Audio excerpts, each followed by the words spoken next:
هكتسومن هقلدمن يان لو مرن هبابنن هديلن ولالكا هكرامد ديلن ولالكا inaad qoray haysato qoraga sharciyaad ku haysataa qoryo badan ah beledka yaalno sharci lagu haysan ha sababin kuwaas aan sharciga ahayn inay guriyooda ka soo baxaan ha sababin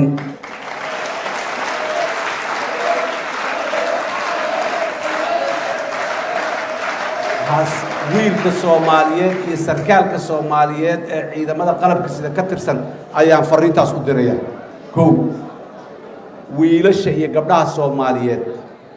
ee ayagana sidoo kale si qaldan loo isticmaalayo guddiyaadkiin doorasho qabanaysiin la yiri beena la idin sheegay si khalada waaye waxa loo socdaahay tuulkii wax lagu qaldayo ee dalka iyo dadka lagu dumanaya noqonin maanta waxaad sheegteen ay soo saareen wax kama jiraan waaye waa غير sharci waa غير dastuuri waa wax ka soo horjeedo rabitaanka ummadda Soomaaliyeed wiilashaas iyo gabdhahaas wiilasheena iyo gabdhaheena ah oo shalay kuwii annagu aan madaxda u ahayno saraakiisha ka muxuu garaadaha u xirnay oo aan darajada siinay ay ku jiraan iyo kuwii aan qaarkood macallimiinta u ahayno jaamacadaha iyo iskuulaadka u dhigayna ay ku jiraano han noqonina mididii sida khaldan loo isticmaalay doorasho aad qaba kartaan ma leh sida aad u socotaan iyo sida ay nimankaasi rabaan inay idin isticmaalaan doorasho ku dhici mayso hadday ku dhacdana waa disaster qayba ka tahay ogaaw biri aniga maya waa la magacaabay waa la adeejay aniga maxuu ahay kaama bixiso dheer cod dheeran ku sheegaynaa waa khalad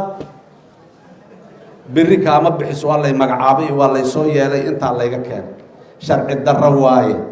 rabitaan la'aan waaye nin rabitaankiisa ku shaqeeyo haysaa dawladnimo rabitaankeed kuma shaqeeyo haysid ka joog iska dhaafo waxaas irsaaqada iyo darajada iyo waxa Allah baxsho meesha aad soo gaarteen qaab darro kumeydaan soo gaarin ha u noqonina waalidiinta iyo walaalaha ay la dhasheen ha loo aqal celiyaan leenahay ilmihii waaye wanaagan la jecelnaa sharcan la jecel maantana la jecelnaa marna ma dhacayso waxa maanta jadwalka maanta aad sameyseen ee aad idaacadaha u sheegteen ee media aad geliseen wixii ka dhashay mas'uuliyadeeda adiga ka qaybaad u leedihiin ogaada wax fiican kama dhalanayaan wax dhib badan ka dhalanayo mas'uuliyadda qaybaad ku leedihiin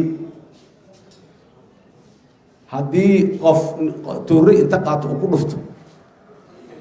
qofkaas qofka tuurida ku dhufto waa dambiil Soomaa maxkamada la geeyaa Soomaa tuureydii qofka lagu dhuftayna maxkamadii waa la geeyaa iyadana Soomaa ya ha noqon tuureydii bir maxkamadda la geeyahay